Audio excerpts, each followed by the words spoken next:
Mike and I decided we'd kind of go back and forth on some of these things. So we felt it was important to give a little bit about the history of some of the photographers that were here in early Bismarck. Several of them really made their mark. Photography is such an important part of history. Words record events, but photographs bring history to life. Also, words tell us the story, but photography makes it personal. So that's what we're going to talk about a little bit tonight. These are some of the master photographers that were in Bismarck in the early years, and we have to really thank them for what they did. The first one I'm going to talk about is Orlando Goff. And the left-hand picture of him in the kind of the fur hat was actually a self-portrait. And he opened his own photography school in Bismarck, or photography studio in Bismarck in 1873 in what's known as the Dakota Building. He actually owned the eastern 1/3 of the Dakota Building, which is still standing at the corner of 2nd and Main. And he had both his living quarters and his photography studio in that 1/3 that's the right side of the building. And Goff also took this photograph of the Dakota Building. He took quite a few photographs of early Bismarck. This one is the Bismarck Flour Mill. This one is the steamer Helena. This one is the Bismarck boat landing, which is, as you all know, pretty much down where the boat lands now. Maybe a little bit further north than that. And this is a 1874 street scene of several buildings that were on Main Street. He also has been noted for taking the last photograph that was ever taken of Custer, the 7th Cavalry officers, and some of their family members before they left on their trip to the Little Bighorn in 1876. So this photograph was taken out in front of the Custer house. This is kind of an interesting fact. As you know, lots of photographers and journalists were trying to come out to this part of the world to get kind of the scoop on what the Native Americans were all about. And it's very interesting to note that it was actually Orlando Goff from our little town of Bismarck that took the first photographs of 2 of the most famous Native Americans from this area. One was Chief Joseph, and this photograph was taken of him shortly after he surrendered in 1877. And of course, the more interesting story is of his photograph he took of Sitting Bull after his surrender. And what happened was they were bringing Sitting Bull through Bismarck down to go to the Standing Rock Reservation for his trial. And they stopped in Bismarck, and they put him up in a hotel. And Orlando Goff heard about this, and so he went over to the hotel and asked Sitting Bull if he could take his photograph. Would you come over to my studio and I can take your photograph? And at first the chief didn't trust having his picture taken, and he said no. And I think sometimes in those days the Native Americans had the feeling that if they had their image captured, that it would be gone. They would not be themselves anymore. They were afraid of this process. So Goff offered Sitting Bull $50, and then he agreed. But he had to have been a very good photographer because Sitting Bull only agreed to 1 picture. So this is the one and only that was taken, and it was taken, like I said, as the very first Sitting Bull photograph that had ever been taken. There were many more by some other photographers also. Okay, the next is David Barry. And David Barry was actually kind of was mentored by Goff. He started working for him as a teenager, and Goff kind of mentored him through the whole process of being a good photographer. And then eventually, Goff made him a business partner. So Goff and Barry were actually business partners at one point. Barry had 2 studios, one in Fort Yates and one in Bismarck. He kept the studio going here in Bismarck. But he is best known for photographing the Lakota people. And again, this whole idea again, they called him the little shadow catcher. And so again, the idea that you're somehow getting my image so that everybody can see it. I think that was kind of a scary thing. He spent over 40 years photographing the Lakota people, and he got to know several other of the Native American tribe of the Lakota, Rain in the Face, and Sitting Bull's son Louis were 2 of the other people that he took numerous photographs of. Okay, next is W.H. DeGraff. And he was freelancing, and then he leased Barry's studio. So this kind of happened back to back to back, that all of these men followed each other. And here are some of his historical photographs from the Bismarck area. This is Main Avenue about the 1880s. That would be, looks like the original First National Bank. The Hotel Sheridan, when it was facing the tracks and was on the other side of where the depot is, got moved there. And the riverboat steamer, the Washburn. He was also known for his portrait photographs. He was sought after by many of the higher up politicals. So here's John Miller, who was the first governor of North Dakota. Andrew Burke, who was the second governor of North Dakota. And I actually am doing a class right now on the Great Depression, and Andrew Burke was I'm having a class coming up on the orphan trains. And Andrew Burke was an orphan train writer. Nelson Boucher, who was the warden of the penitentiary. And the last one was Dr. Fanny Dunn Quain. So he had a very active portrait studio, as well as the Native American part of it, too. On a personal note, DeGraff took this wonderful photograph of the Ward farm and property, which was about where Ducks Unlimited is right now. And this is a personal connection to my family. William Oscar Ward was on my mom's side of our family, and they had that farm down there at the base of Ward Road, and he cut Ward Road to town. They sold to the Tylers and moved further out. And then eventually the Tylers shut down the farm, and it was razed, and they built the Ducks Unlimited building. F.J. Haynes is a very interesting man, and he was taking photographs during the time that they did stereo view photography. And basically that meant that there were 2 lenses on the camera. And you can see that quite clearly on the photograph of Haynes over there, and that's what it looked like.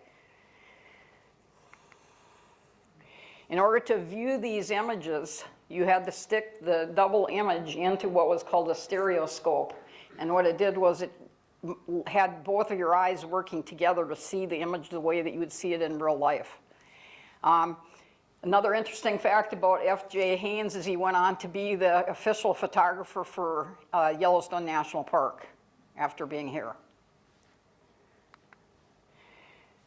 So again, here is the riverboat landing, and this is a stereo view of it that he took from up on the hill. Here is a photograph of the dray and transfer freighters, where they would have been down by the Wachter property down south of Bismarck. Here's a steamer Eclipse caught in the ice. They didn't get the boat out fast enough, and it got caught and crushed. And this is my favorite one. I didn't know that this was his, but before they put the railroad bridge in, they had to transport the trains across the river on steamboats. So this is actually showing a steamboat carrying a NP railroad train across, and then they had rails and would just go on their little merry way. Frank Fisk is another very interesting man, and he also had a studio down in Fort Yates. When he was young, he worked on the river, so a lot of his photography had to do with steamboats and that when he first came to Bismarck. Again, the Native American connection. Things were changing during Fisk's time, and so he did a lot of documentation of the changing things for the Native American culture. And he was known for his Native American photographs also. And as I said, he had a studio that was down in Fort Yates also. Looking into Bismarck's more recent history, from 1951 to 1976, one of the area's best photojournalists was Leo LaLonde, was working as the chief photographer for the Bismarck Tribune. And so now I'm going to have Mike LaLonde, who in his own right is a very good photographer, kind of say who's here with his family and talk a little bit about his dad. Great. Thanks, Ann. Thank you, PowerPoint historian here. Did a wonderful job, so I appreciate her help on putting this together. Okay, so she's got my script here, so I'm not allowed to divert from it. I'm really not used to using the script very often. Anyway, Leo LaLonde was born Leon Paul LaLonde on July 10th, 1911 in St. Paul, Minnesota. And his parents were Blanche Barbeau was his mother and Arthur LaLonde is his father. And news was in his blood, as our father was the son of a news printer at the Winnipeg Free Press and the St. Paul Pioneer Press. And that's when they set type by hand before linotype even. I remember my dad telling me lots of stories about going to the newspaper and watching him do that. And he said he could set type in Chinese and in Yiddish and English. I don't know how you learned that. He was apparently a pretty unique typesetter. The family later, he was born in St. Paul, but he later moved to Winnipeg, where he grew up. I don't know how many years, but not his whole life. He was in Winnipeg for quite a while. He was also a Twin Cities cab driver. The Barbeau family owned 2 cab companies in St. Paul. And so he was a cab driver during the Depression, during the bootlegger. He had a lot of good stories about it. Our dad was a storyteller. And we wouldn't begin to go into all that here tonight, but a lot of stuff during the Depression and bootleg days. Bolster, the LaLonde family owned a furniture factory in Winnipeg at one time. They built custom furniture. And so the gas station attendant in California. He made his way to California in the late 1930s with a couple friends, and that's where he ended up there. And aircraft inspector, actually he started in the aircraft business in St. Paul. He worked for Northwest Airlines as some type of a sheet metal mechanic, I believe. Never did get the real story there, or the real job title, but it doesn't matter. And how he got into photography started then. He built model airplanes, the old U-control model airplanes, and he didn't have radio control at the time. Built model airplanes, and he traded a model to a Northwest Airlines pilot friend of his for a camera. So that started then, but then later on, he got back into it as a living. Let's see. He began a photography career in the late 1940s when he opened a commercial studio in Mandan, and that lasted a couple of years. And he married, our mother was Kathleen Foster of Mandan, and they were married in California in 1940. and in Los Angeles, that's where I was born. Myself and my daughter Janine, who is here tonight with her new slate. Sister, I'm sorry. I told you I don't like scripts. You guys can edit that out. My sister Janine is here tonight, and with her husband Bruce Cedarstrom, my younger brother-in-law by 4 days. He won't let me forget that. Anyway, and we have a brother Gary who's not here. And then we're on to the Tribune. He joined the Tribune in 1951 and held the position as they called it at the time chief photographer. I think he was the only one, so it's easy to be chief. Until his retirement, with the exception of a couple periods when he left there briefly and had a commercial studio in Bismarck, and then he went back to the Tribune. He was there a quarter of a century, and when you think the paper came out every day in the afternoon, which is different than now, but that doesn't matter, but it came out every day, 6 days a week for 25 years. That's a lot of photos, a lot of photos. And he was one of the best known North Dakota photographers who was regarded as a true artist with the camera, whether he was recording the drama of a news event, capturing the beauty of the North Dakota sunset, or sharing a human interest photo. He was quite an outdoorsman, as you'll see later, and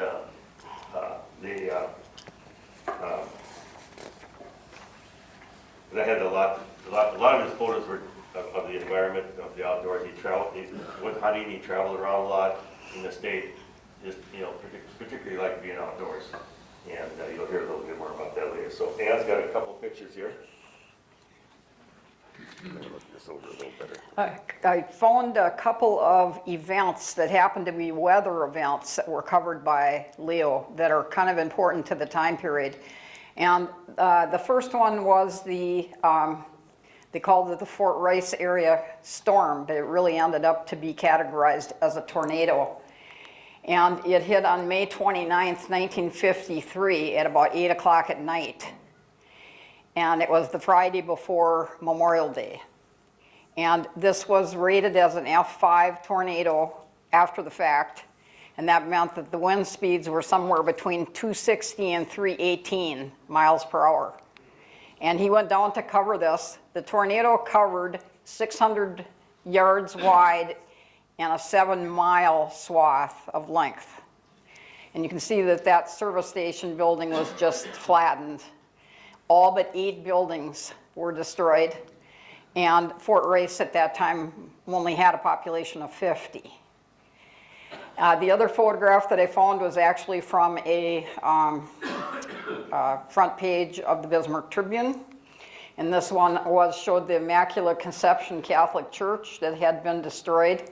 They have there that 2 died and 14 were injured, but in the end it ended up that there were a final count of 20 people injured.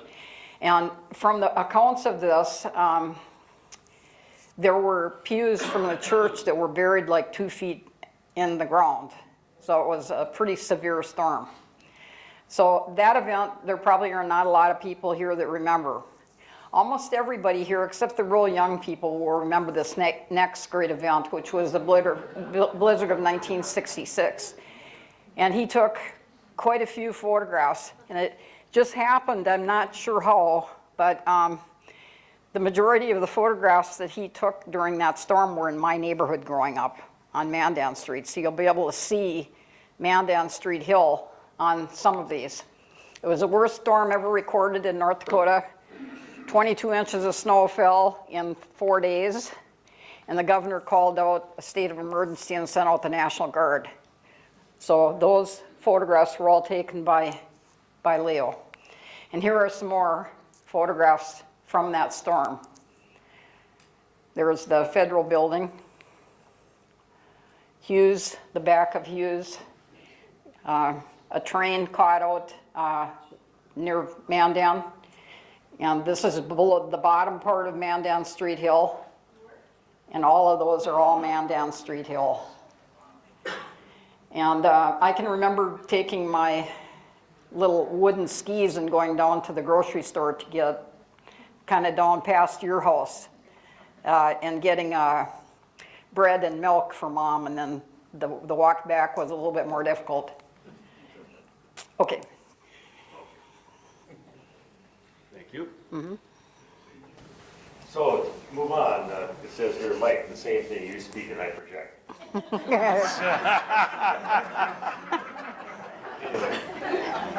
This photos found their way into newspapers across the world via the Associated Press wire. And his mastery with the camera and news intuition brought him many honors, among them the Inland Daily Press Association's Sweepstakes Award in 1961. And I think there's a photo coming up here. There it is. Okay, the winning photograph, titled Hopper Havoc, was a close-up shot of a grasshopper chewing on a stalk of corn, which dramatized the drought of that year. 1961 was a very dry year, apparently, and that went all over the world. And I remember he'd come home and he'd have all these clippings from these other newspapers, you know, that people would send him. Australia, someplace, Europe, they'd find their papers would have these pictures. And so then people would send him these clippings. I don't know whatever happened to him, but so anyway. Many photography honors, the one he prized the most were 4 citations he received in a 2-month period for his Associated Press log in 1961. And to have had his photos singled out from a great volume of pictures serviced by the AP was, in his view, an apex of achievement because it measured professional acceptance of his work. So what kind of cameras did everybody asks, what did he use? So I think we've got some stuff coming up here.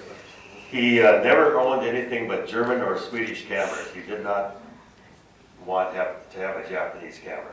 You know, they were just coming in after the war. But so he shot Leica. Well, first of all, the Speed Graphic, which you saw on the picture on the upper right. That's the old press camera, 4x5 size film and that kind of thing. And then Rolleiflex, which would be a medium format twin lens camera, which still is prized today, still made today. Now they're made in China, but they come out at about $3,000 a pop. And then the Leica, which is a premier German brand, which is still produced, of course, now it's film and digital.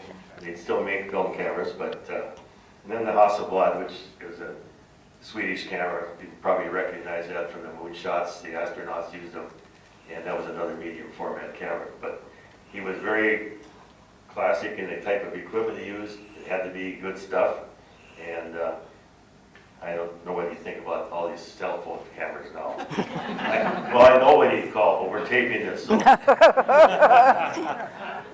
He was even upset when they got word processors at the Tribune, I think, shortly before he left there. Not upset, but that was a technology that was way beyond what they did. And on photo judging, he once said, one guy's idea of beauty may be one thing and another's altogether different. We all see things differently, and so that's one of his quotes. His concept of beauty was in nature, people, and the things they fashioned, and the things they did. So now Ann has more photos here, I guess. Right? Is that you? Yep. It's okay. Now I just want to show you some photography that Leo LaLonde did during his time as the Tribune chief photographer, whether it be buildings or those kinds of things, all the way through to still life, which Mike does a lot of still life, beautiful still life photos, and he got that love from his dad. So here is the interior and exterior of the World War Memorial Building. I'm sure most of you remember when basketball games were still played in there when we were kids. The City Auditorium, interior and exterior, now the Bell. This was the Admiral Hotel in 1950, and I'm not sure of its location. Can anybody tell me where the Admiral Hotel was? It's on 6th Street, between Main and Broadway. Okay, 6th Street between Main and Broadway. Okay, I didn't know that one. Okay, the Prince Hotel, the Patterson Hotel. Okay, then historic buildings and structures, the Veterans Memorial Bridge, very nice view of that. Arrowhead Plaza in 1955. The Union Bus Depot, and that was down on Broadway, and what was across the street? 7th also? Okay. And then this was Frayne Barracks as taken from the river view of taking a shot of Frayne Barracks. St. Alexis Hospital, Bismarck Hospital, which was originally Bismarck Evangelical Hospital, the Wills School, which was about where the Provident Life building is now, and the Bismarck Public Library, the Carnegie Library that was so beautiful, that was across the street from the courthouse that was raised when I was a child. Put up a parking lot. I was going to sing it, but I thought I better not. Okay, the North Dakota State Capitol building, the Historical Society Library and Museum, and a lot of us lived in that neighborhood, so we would go up there and go through the museum, and I spent half my childhood up in that building looking through the docudramas and those kinds of things. And the Burleigh County Courthouse. This is an early park, and Mike and I decided we think that that's Pioneer Park, because it would have been one of the very few that was around during that time that would have been quite that primitive. And the Bismarck Municipal Baseball Diamonds, when they were faced the other direction, and they would hit tip foul tips back into the on Washington Street, and kids would run out there and almost get killed. This is one of my favorite photographs, and this was done, as you can tell. I don't know if I've got a little thingy here. No. You can see the dotted line there. This photograph was taken when they were making the approach different because of the water problems that they were having by the railroad bridge. So they changed the approach, and the dotted line just shows how they were going to change it from where it was. You can see the approach before and where it was being moved to, so people could see it in the Tribune what was happening. He took quite a few aerial photographs. He must not have been afraid to go up in a plane. These are all of the original municipal airport. Notice there's nothing out there except the airport. This one is of Fort Lincoln, when it was actually Fort Lincoln. And this is of the early BJC athletic fields, which actually were before Hughes was built. And I remember those tennis courts vividly. That I would go over there and play on those tennis courts that were adjacent to that. Right there is Washington Street. Okay, he also was affiliated with VJC at that time and took a lot of photographs either for them, for their archives, or for the yearbook. I'm not sure exactly what. But there's the trades building. That's exterior and interior. Classrooms and labs, as they were.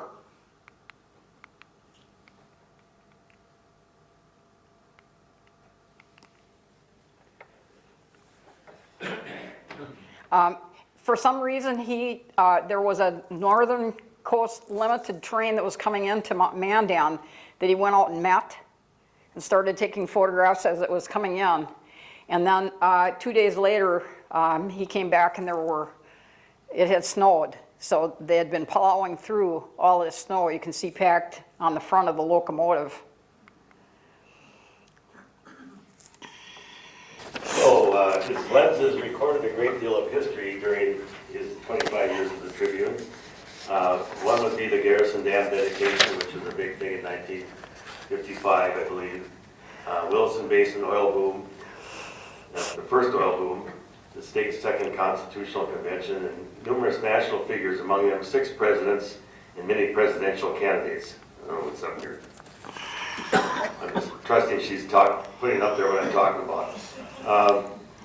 Took many photos of JFK during his campaign visit to Bismarck in 1960. And I did find those negatives at my mother's house, their house, when we cleaned it out a few years ago. So there were quite a few of those Kennedy ones. You'll see some local folks, Dr. Joe Cleary, Floyd Boutros, I'm not sure who the gentleman is on the left-hand, upper left-hand picture. He had to be some type of a national Democratic figure. By the way, Leo was a strong Democrat. You can imagine what he'd be talking about today. No offense, anybody.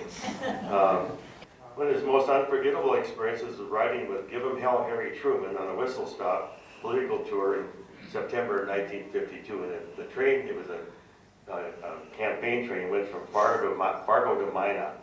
And 20 years later, he wrote a one-page story about the train tour, preserving in print as he had on the film its humor, hard week, and carnival atmosphere. He said it was just like being on circus hand. That was one of his quotes. Renaissance man, Harley rider in his early days, and he would tell stories about riding from Winnipeg to St. Paul on gravel roads the whole way. Actually, and we don't have it included here, but he was kind of an adventurous person, I guess. When he was 14, he and another fellow rode bicycles, little skinny tired bicycles from Winnipeg to St. Paul on back roads and stuff. And then his friend that was with him went on to Florida. So they were 14 years old when they did that. Slept in barns and that type of thing on the way. He had a lot of stories about that. He was an avid hunter, fisherman, fly fisherman. He was also the charter member and state secretary of the North Dakota Bowhunters Association when they formed that association.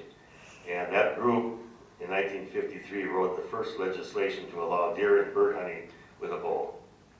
Actually, deer hunting only with a bow. And of course, he took his camera wherever he went. He saw photographs everywhere. And Nope. he's got a couple of still lifes there, right? Yep. Okay, And then this is my favorite still life, these two. all right, That one and that one. okay. Yeah, I kind of recall those, but. So he was out all the time. He was kind of a restless individual. We were always going somewhere on the weekends, and I tagging along with him. As I said earlier, interested in what he did, and just to get out of the house, I was always going out with him. For the time I was probably 9 years old to maybe teenage years when other things got in the way, I would tag along with him in his jobs, particularly in the summertime, and sports events and that kind of thing. I think I saw every Bismarck Bears baseball game that ever was, sitting in the dugout, because I usually get a free pop, or soda rather, sitting there. But I suppose that's where I got my interest in it, in photography as well. And this is all about him, but I just had a good story. He was an old school guy. And when I got to St. Mary's High School as a freshman, John Beck's brother Mike was a photographer for the school yearbook newspaper. And of course, being a photographer's son, guess what? You're going to do this. Mike was graduating, I think, or getting ready. I don't know if you took photos, John, or not, but okay. So anyway, I get this Crown Graphic, and I go across the street to his studio. He had a little studio in Arrowhead Plaza for a while. And I said, what do I do with this? And he said, why? Well, I'm going to be the photographer at St. Mary's. And he said, well, okay, that's fine. And it wasn't a big guy to do a lot of instruction. You got to learn by your own. And so I knew I had an adjustable camera before that, so I knew about f-stops and that kind of thing. But I said, I've never done this press camera type thing before. I said, they don't have an exposure meter. He said, you don't need an exposure meter. I said, what do I need? He said, there's a paper that comes with each pack of film. It tells cloudy, bright, sunny, that kind of thing. You learn to set it by that way. That's how you learn. That's how I learned. There was no such thing. He didn't use an exposure meter, and I didn't. He wasn't get sure as heck it wasn't going to give me one either. So, they mentioned I do some photography. That's how I started out, and I always enjoyed it, but you kind of had the seat of the pants approach to it. Spent many, many, many nights in the Tribune darkroom, up the back stairs into the darkroom, after some type of event that he photographed, and didn't watch it develop film because it was in the dark, but went through the process there. So that was how I got my interest in it, I guess. But he was a great teacher in that way, but you had to learn hands-on. There was no aids. by the seat of your pants? Excuse my man. Well, I had photographing for St. Mary's and then BJC, Bismarck Junior College. I was took journalism courses, was the editor of the paper for a while down in Valley City State. I did that. And then somebody mentioned cameras before. Everything was purchased by Service Drug Camera Exchange. Some of you may remember that. It's on Main Street. It's where the east side of the Vadnie Stone is down, the east side bar. And I worked there part-time during high school and college. And a lot of people bought their things there. And then later on, when they went out of business, Mays Camera was the place we got everything on Broadway.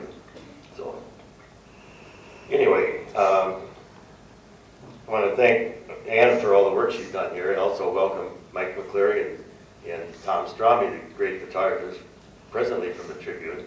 And I always enjoy the paper. Get it every day. Wouldn't be normal without it. And I like to follow the style of these two gentlemen too, the great work they do. So thanks for being here tonight. And my son John with the stocking cap. It's real cold in here, John. He does have hair. Leo doesn't have hair. We do have hair. John and I, he's a good photographer. We've taken a lot of, taught a lot of workshops together through the college and also independently at Baga and that kind of thing. So we've had a good association there. My sister Janine, not my daughter, my sister.